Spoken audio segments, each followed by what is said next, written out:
नमस्कार।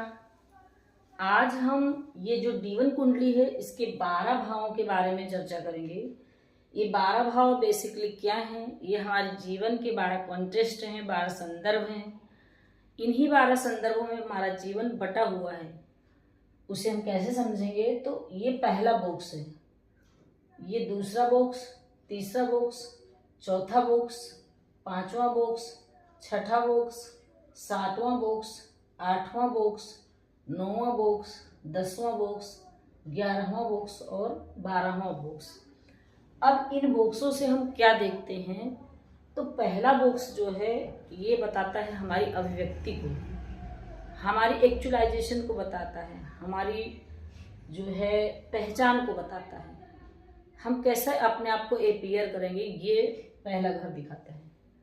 हमारे स्वास्थ्य का भी इसी से पता चलेगा कि हमारा स्वास्थ्य कैसा रहेगा। दूसरा जो भाव है या बॉक्स है, इसे मनी और फैमिली का बॉक्स कहेंगे। परिवार और पैसा, बैंक भी है और रिसोर्सेस भी। हमारा पैसा कहाँ से आएगा, क्या करने से आएगा, ये भाव हमें बताएगा। मान लीजिए हमारा पैसा नहीं आ रहा है तो हमें इस राशि के वातावरण में जाना पड़ेगा तो हमारा पैसा आने लगेगा। इसी तरह से तीसरा बॉक्स जो है वो हमें बताता है प्रेजेंटेशन, हम कैसे प्रेजेंट करेंगे दुनिया के सामने अपने आप को। मार्केटिंग और सोशल मीडिया भी इसी घर से देखा जाता है और छोटे भाई बहनों को भी हम इसी घर से देखते हैं। डॉक्यूमेंट्स में जैसे प्रॉब्लम आती है तो इसी घर से हम उसका रिजल्ट दे सकते हैं।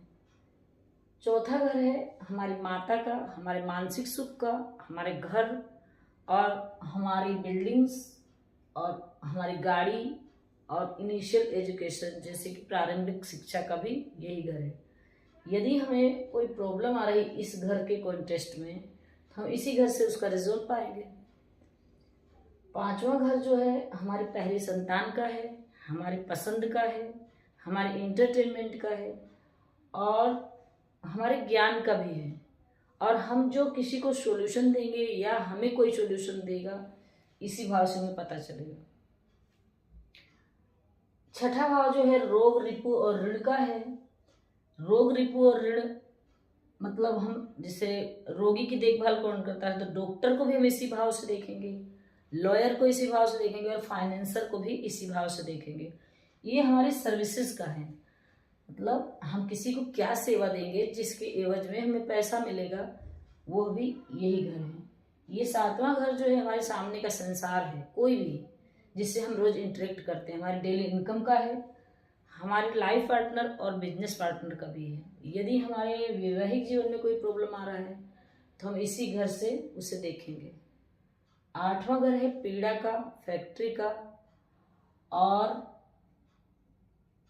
ये जो ओकल्ट साइंस जो हम पढ़ रहे हैं ये भी इसी घर से देखा जाता है। नौवां घर जो है ये हमारे भाग्य का है, हमारे पिता का है, हमारी हायर एजुकेशन का है और दूर की यात्रा का भी है।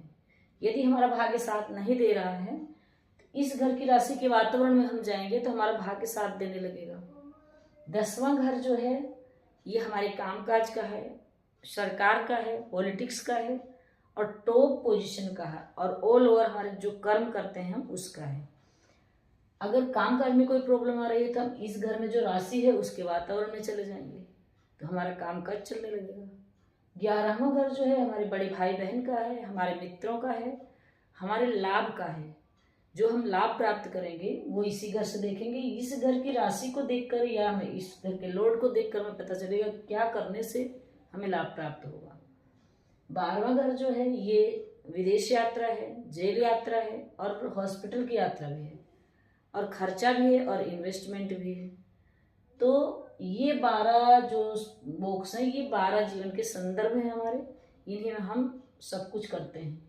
तो इस तरह से हमने बॉक्स की चर्चा की। इसके बाद हम इस बॉक्स में जो राशियां हैं उसकी चर्चा करेंगे और प्लैनेट्स की चर्चा करेंगे।